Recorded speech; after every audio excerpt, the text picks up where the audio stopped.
कि 100 वर्ष पूर्ण हुए हैं। आज हम उस टाइम कैप्सूल को खोलेंगे जिसे 21 वर्ष पहले 2026 के विद्यार्थियों ने हमारे लिए छोड़ा था। अनन्या, यहाँ आओ और इस टाइम कैप्सूल को खोलो। Yes ma'am.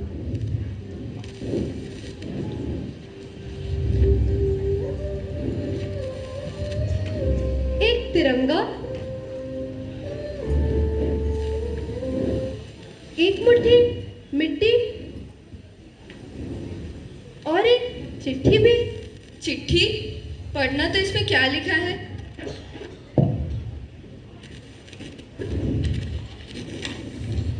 एक चिट्ठी 2026 से हमारे नाम, प्रिय भारत 2047।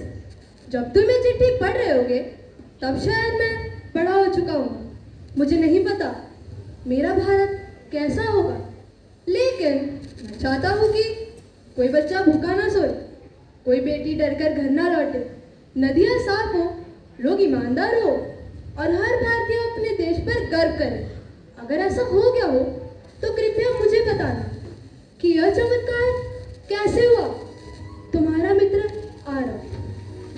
क्या सचमुच हमने उनका सपना पूरा किया या हम अभी भी उस रास्ते पर हैं? उत्तर जानना चाहती हो?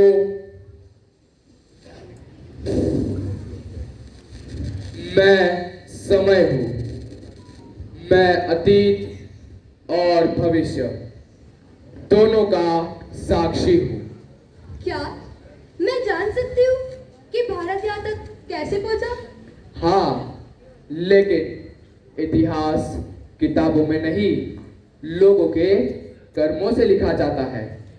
यदि तुम सच जानना चाहती हो तो चलो वापस चलते हैं 2026 में। लेके आओ जी।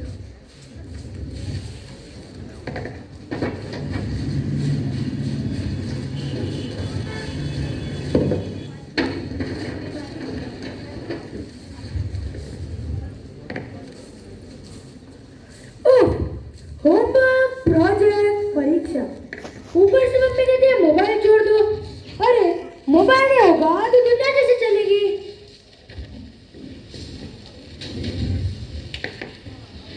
अच्छा है, यही तो इनका काम है। बेटा, साफ करना मेरा काम है, एक गंदा करना किसका? सिर्फ एक वाक्य और जैसे आईना दिखा दिया। बेटी, कभी कभी देश लंबे भाषणों से नहीं, एक साधारण इंसान के एक सही प्रश्न से बदलता है। याद रखना बेटा, देश केवल सीमा पर नहीं, हमारे व्यवहार में भी बसता।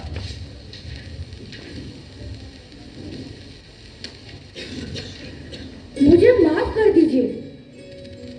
किसी राष्ट्र का भविष्य संसद में कम और विद्यालयों में अधिक लिखा जाता है।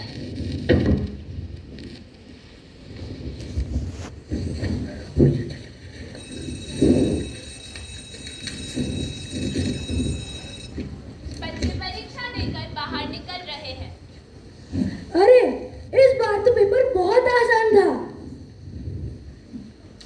अरे यह क्या है?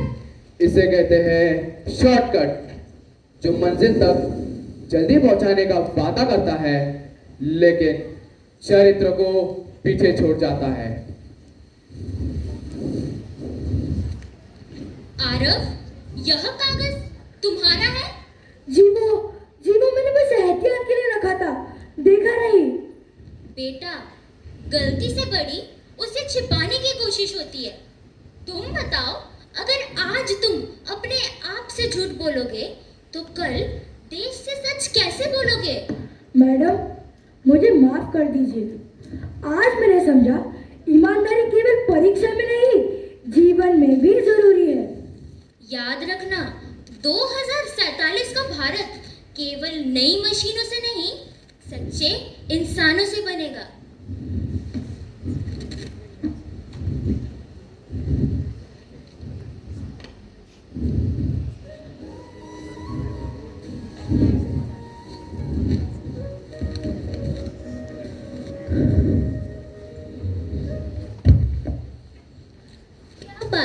बेटा, आज इतने चुप क्यों हो?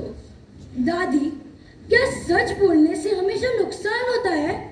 नहीं बेटा, सच बोलने से कभी कभी क्षणिक हार मिलती है, लेकिन जीवन भर का सम्मान भी मिलता है। आपको कैसे पता? क्योंकि तुम्हारे परदादा स्वतंत्रता आंदोलन के समय गए थे, तकलीफ सही, लेकिन अपने बच्चों के लिए स्वतंत्र भारत छोड़ गए। आज देश तुमसे जेल जाने को नहीं कहता, देश तुमसे बस इतना कहता है, ईमानदार बनो, मेहनत करो, नियमों का पालन करो, दूसरों का सम्मान करो। यही आज की देशभक्ति है। दादी, तो क्या मैं भी देश बदल सकता हूँ? क्यों नहीं? इतिहास हमेशा नहीं बदला, कई बार बच्चों ने बड़ों को बदल दिया। दादी, आपका आशीर्वाद दीजिए जिससे कि मैं अपने देश के लिए कुछ कर सकूं। खुश रहो बेटा, सफल रहो। अब समझ में आ रहा है, 2047 की नींव भाषणों से नहीं, घर घर में दिए गए संस्कारों से रखी गई थी। बेटी, राष्ट्र का निर्माण सबसे पहले परिवार से शुरू होता है। जब घर में संस्कार जन्म लेते हैं, तभी राष्ट्र में चरित्र जन्म लेता है।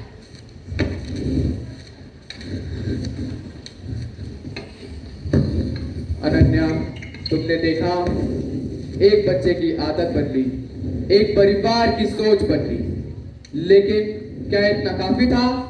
नहीं, तुम्हें उन लोगों से मिलना होगा जो बिना किसी पहचान की इच्छा के हर दिन भारत का भविष्य गढ़ रहे हो। यही से शुरू होती है विकसित भारत की असली कहानी। इतिहास केवल उन लोगों का नहीं होता जिनके नाम किताबों में लिखे जाते हैं। इतिहास उनका भी होता है जो बिना किसी पुरस्कार की इच्छा के हर दिन अपने कर्तव्य निभाते हैं। मैं किसान हूँ, मेरे हाथों में मिट्टी है, लेकिन यही मिट्टी भारत की हर थाली तक अन्न पहुंचाती है। जब मैं खेत में पसीना बहाता हूँ, तब भारत का भविष्य मुस्कुराता है। चाचा, आप इतनी मेहनत करते हैं, फिर भी कभी शिकायत नहीं करते? शिकायत से खेत नहीं लहलहाते बेटा, मेहनत से लहलहाते हैं। मैं वैज्ञानिक हूँ, मेरी प्रयोगशाला छोटी हो सकती है, लेकिन मेरे सपने पूरे भारत के लिए होते हैं। हर नया विचार भारत को आत्मनिर्भर बनाता है। तो विकसित भारत नई मशीनों से नहीं, नई सोच से बनता है। बिल्कुल, जिज्ञासा हर खोज की पहली सीढ़ी है। मैं सीमा पर खड़ी हूँ ताकि देश का हर बच्चा निडर होकर स्कूल जा सके। मेरी सबसे बड़ी जीत युद्ध नहीं, शांति है। क्या आपको डर नहीं लगता? डर तो हर इंसान को लगता है, लेकिन जब देश का प्रेम डर से बड़ा हो जाए तो वही साहस कहलाता है।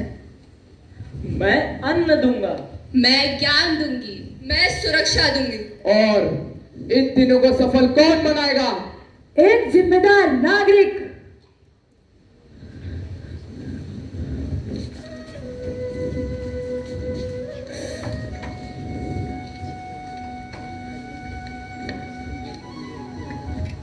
आज मैंने किसान को देखा, वैज्ञानिक को देखा, सैनिक को देखा, दादी की बातें सुनी, मैडम से सीखा। अब मुझे समझ आ गया है कि विकसित भारत दूसरों से नहीं, मुझसे भी बनेगा। अब मैं अपने सपनों के विकसित भारत को कागज पर साकार किया है।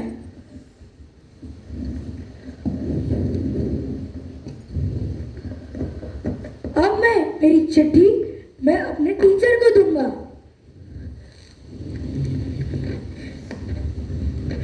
देखा, इतिहास इसी क्षण लिखा गया था, किसी संसद में नहीं, एक बच्चे के संकल्प में। अब समझ में आ रहा है विकसित भारत सरकार का सपना नहीं, यह तो हर बच्चे के मन में लिखा गया संकल्प था।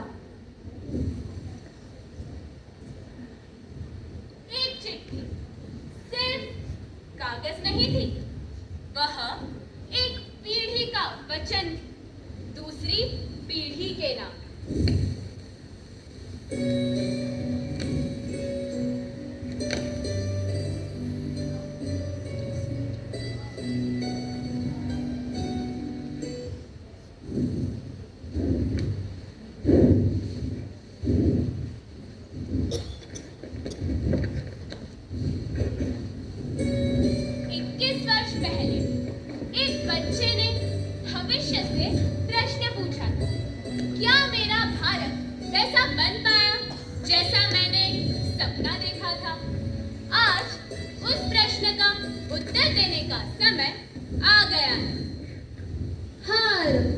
तुम्हारी चिट्ठी हमें मिल गई। तुमने पूछा था क्या भारत बदल गया? उत्तर है हाँ, भारत बदल गया, लेकिन ये किसी एक दिन में नहीं हुआ। ये तब हुआ जब लोगों ने शिकायत कम और जिम्मेदारी ज्यादा निभानी शुरू करी। जब हर बच्चे को सवाल पूछने की आजादी मिली, भारत बदल गया। जब हर सड़क अपने घर जैसे लगी, भारत बदल गया। जब हर खेत सम्मान से सींचा गया, भारत बदल गया। जब बच्चों को अंकों से पहले संस्कार सिखाए गए, भारत बदल गया। जब देशभक्ति सिर्फ नारों में नहीं, कर्तव्यों में दिखाई देने लगी, भारत बदल गया। जब परिवारों ने सुविधा से पहले सत्य को चुना, भारत बदल गया। प्रिय आरब, तुमने पूछा था चमत्कार कैसे हुआ? उत्तर है यह चमत्कार नहीं था, ये करोड़ों भारतीयों के छोटे छोटे अच्छे कर्मों का परिणाम था। हर पीढ़ी दूसरी पीढ़ी के लिए दो चीजें छोड़कर जाती है, या तो समस्याएं या संस्कार। 2026 ने 2047 को सिर्फ सपने नहीं, संकल्प दिए। अगर भविष्य सचमुच इतना सुंदर है तो मुझे खुशी है कि मैंने एक छोटी सी चिट्ठी लिखी थी। धन्यवाद आरव, तुमने सिर्फ एक चिट्ठी नहीं लिखी थी, तुमने हमारी जिम्मेदारी लिखी। समय बदलता है, तकनीक बदलती है, सरकारें बदलती है, लेकिन जिस राष्ट्र के नागरिक अपने कर्तव्य नहीं भूलते, उस राष्ट्र का भविष्य कभी नहीं डगमगाता। हम संकल्प लेते हैं, हम ईमानदार और जिम्मेदार नागरिक बनेंगे। हम प्रकृति और सार्वजनिक संपत्ति की रक्षा करेंगे। हम सभी का सम्मान करेंगे। हम अपने कर्मों से विकसित भारत का निर्माण करेंगे। भारत 2047 हमें विरासत में नहीं मिला, इसे हर बच्चे ने अपने अच्छे निर्णयों से बनाया है। विकसित भारत किसी सरकार का सपना नहीं, 140 करोड़ भारतीयों का संकल्प है।